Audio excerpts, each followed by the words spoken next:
여러분 안녕하세요. 한시의 스토킹 진행의 온인주입니다. 코로나19의 우려감이 어제부터 다시 좀 고개를 드는 모양새입니다. 애플이 쏘아 올린 공이기도 한데요. 결국에는 실질적인 경제적인 타격이 있을 것이다. 그동안 너무 간과한 게 아닌가라는 일종의 그 불안 심리가 다시 시장에 전반적으로 확산되고 있습니다. 그래도 어제 급락을 딛고 시장은 전반적으로 안정을 찾아가려는 움직임은 포착이 되는데요. 수급이 여전히 좀 아쉽습니다. 종목별로 점검 꼭 받아보셔야겠는데요. 서울전화 027861022 1023번 열어놓고 여러분들의 참여를 기다립니다. 문자는 013-3366-8288번이고요. 종목명, 매수가, 비중 적어서 지금부터 문자 남겨주시면 되겠습니다. 오늘은 MTNW 단야 선생, 프레스티지 전략연구소 반종민 소장과 함께합니다. 두 분 어서 오십시오. 안녕하십니까? 안녕하세요. 예. 그래도 지수상으로 봤을 때는 플러스권을 가려고 이렇게 시도는 계속 나오고 있는데 외국인 기관 동반해서 아직은 뚜렷한 매수가 잡히지 않고 있습니다. 어떻게 평가하고 계신지 먼저 반종민 소장님?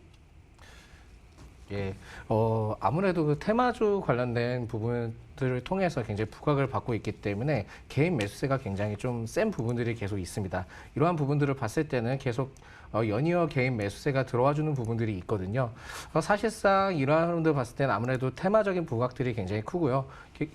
오늘 아침에도 말씀드렸던 부분들이 있겠지만은 있는 부분들도 있겠지만 코로나 관련된 이슈가 다시 불거졌던 부분들이 큽니다. 이런 부분들을 봤을 때는 아직도 개인의 매수세를 통한 테마주의 흐름을 계속 유지를 할 가능성이 매우 높겠다 이제 보시면 될 것 같고요.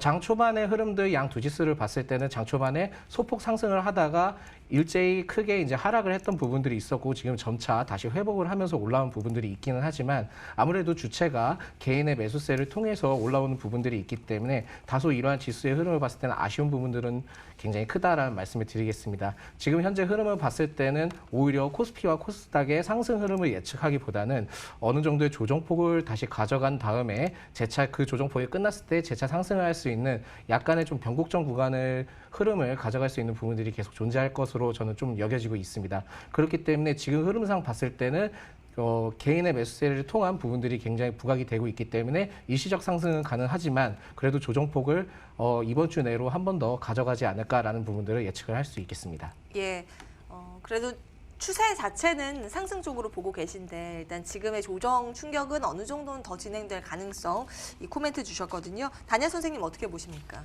저는 그렇게 크게 염려할 상황은 아니다 이렇게 보여집니다.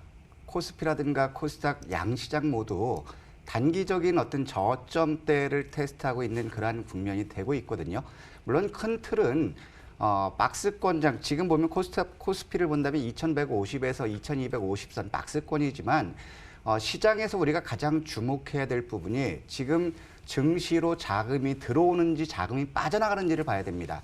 즉 고객 예탁금이라든가 마켓머니 펀드, MMF 쪽으로 자금이 들어오고 있다는 거는 지금 시장에 대해서 유동성 장세를 기대할 수 있게 하는 그런 부분이 되거든요. 오늘 같은 경우도 이제 코로나 이슈가 불거지면서 지수가 급락하는 그러한 모습을 보였는데 최근 지수가 급등락하는 것을 우리가 지켜볼 때는 어떤 걸 보셔야 되냐면 외국인들의 선물 매매 포지션을 보시면 됩니다. 외국인들 선물 매수, 오늘도 순매수를 보이다가 순매도 전환되면서 주가가 되밀렸지만 오늘 코스피라든가 코스닥 양시장 모두 장중 저가 수준의 인지가 넓어지면서 외국인들 역시도 선물 매수로 전환됐다라는 거거든요.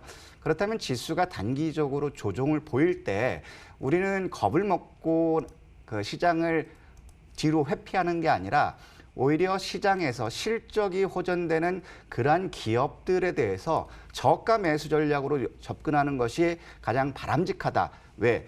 지금은 우리가 믿어야 될 거는 시장으로 유입되는 유동성 하나를 믿고요. 유동성이 충분할 때는 시장의 낙폭이 금방 회복되는 그러한 반발력을 보여주고 있기 때문에 위축되지 마시고 수익률 장세, 종목 장세를 적극적으로 대응하시는 것이 바람직하지 않을까 생각합니다. 네, 이렇게 참 시장 진단하기가 어려운 오늘 시장이지 않을까 싶습니다. 여러분들 종목 고민 저희에게 꼭 들려주시고요. 진단 받아보시기 바랍니다. 여러 이야기를 취합해서 또 판단하시는 것도 도움이 될 것 같은 오늘인데요. 그러면 그 내용 들고 바로 돌아오겠습니다. 한시의 스토킹 출발합니다.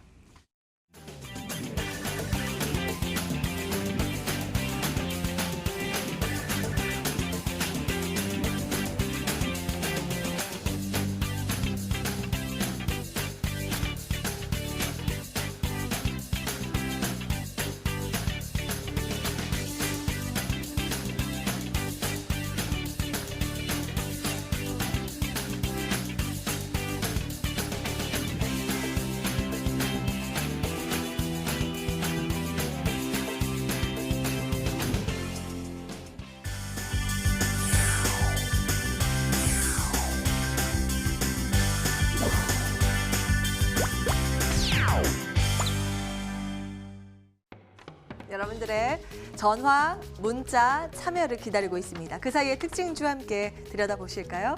톡 쏘는 종목 보겠습니다. 첫 번째, 50 볼까요? 여전히 코로나19에 대한 공포감이 지속되면서 관련 테마주가 다시 들썩이고 있습니다. 오늘 확진자가 대거 발생을 했죠. 마땅한 치료제도 없고 그렇다 보니 개인 위생 관리에 신경 쓸 수밖에 없는 현재 구간입니다. 마스크, 손 세정제 관련주가 급등을 하고 있는 양상이고요. 50 같은 경우 장 초반에 바로 상한가를 터치하기도 했습니다. 바로 그 밑에서 좀 거래되고 있는 현재 구간인데 50은 어떤 진단 나오게 될지 잠시 뒤에 전문가 의견 체크해 보겠습니다. 두 번째는 삼천당 제약 보실까요? 추가 수출 발표 나오지 않을까라는 기대감, 그 근거는 명확합니다. 내용 보시면 아일리아라는 이 바이오시밀러에 대해서 미국과 유럽의 파트너 선정이 되었음을 알리는 공시가 나왔습니다. 그에 따라서 앞으로의 이제 수주 공시가 나오지 않을까라는 기대감 쪽으로 연결이 되고 있고요. 이 밖에도 지금 엔브렐 같은 경우 항암제인데 주사제밖에 없는데 경구제를 개발하고 있다라는 점도 부각이 되고 있습니다. 장중에 강한 움직임 보이고 있는데요. 삼천당 제약 잠시 뒤에 전문가 의견 들여다보겠습니다. 다음 이어서 유진테크 보실까요? 오늘 급등 양상입니다. 내년을 사실 보고 가는 장비주입니다. 이 기업은 디램의 비중이 크고 또 SK 하이닉스 쪽으로 매출 비중이 굉장히 큰 기업인데요. 사실 지금은 삼성전자가 비메모리 반도체에 주력을 하면서 낸드 쪽에 집중이 돼 있는데 사실 올해는 좀 부진한 실적이 나오더라도 그 내년부터는 다시 디램에 집중될 것이라는 보고서가 나오면서 유진테크가 힘을 받고 있는 모습입니다. 주가는 52주 신고가를 달리고 있는데요. 혹시 주가의 방향성 앞으로 궁금하시다면 유진테크에 대해서 문자 남겨주시기 바라겠습니다. 1순위로 놓고 체크 도와드릴 거고요. 앞선 두 종목 진단 받아보겠습니다. 먼저 50인데 코로나19 소식이 들리면 늘 반응하는 종목입니다. 그런데 급등락이 반복되어 왔거든요. 지금 상황에서 어떤 전략이 필요한 건지 단야 선생님 짚어주실까요? 최근 이제 테마가 형성됐고요. 그다음에 마스크가 지금 수요가 공급을 못 따라가는 그런 상황인데 그러면서 이제 막연한 것은 50의 오늘 올해 실적은 좋아질 것이다라는 이런 기대감이 시장에서 매수로 대거 유입시키는 그러한 모습을 보입니다. 하지만 여기서는 좀 조심해야 되지 않을까 생각하는데 하나는 이제 수급으로 한번 보도록 하겠습니다. 50의 어제 상황부터 오늘 본다면 수급 상황으로 봤을 때는 매집력은 그렇게 커 보이지 않습니다. 어제 상황에서는 키움 창구를 통해서 2,600만 주 거래를 시키고 99만 주, 약 100만 주를 키움 창구에서 순매수했는데 오늘 상황에서 본다면 여기서 크게 나아진 부분은 없습니다. 오늘 상황에서도 키움 창구 역시도 이제 롤링을 하고 있는 그런 모습. 어제와 오늘 본다면 99만 주 정도의 순매수를 유지하고 있지만 이것은 매집이라기보다는 분산된 그런 걸로 보여지고 있고요. 오늘 상황을 보더라도 삼성증권이라든가 KB창구, 순매수 창구는 3개 창구입니다. 그렇다면 이거는 분산력이기 때문에 매집력이 없기 때문에 이슈가 여기서 한번 불거진다면 또다시 급락할 수 있는 그런 가능성은 돼 보이고요. 그다음에 이제 투자 주체별로 보더라도 여전히 개인 투자가들 중심의 매수에 나서고 있기 때문에 자 이런 것들은 이제 단기적으로 조심을 해야 되지 않을까. 결국에 여기서 본다면 오늘 장중에 상한가를 갔지만 50이 추가적으로 상승하기 위해서는 지금 이제 거의 신고가입니다. 신고가에 지금까지 최근 들어서 지난 2월 달 초에 가격대로 왔는데 50이 여기서 추세적으로 더 간다면 여러분들 어렵게 생각하지 마시고요. 11,100원을 깨면은 이거는 힘들 것 같고요.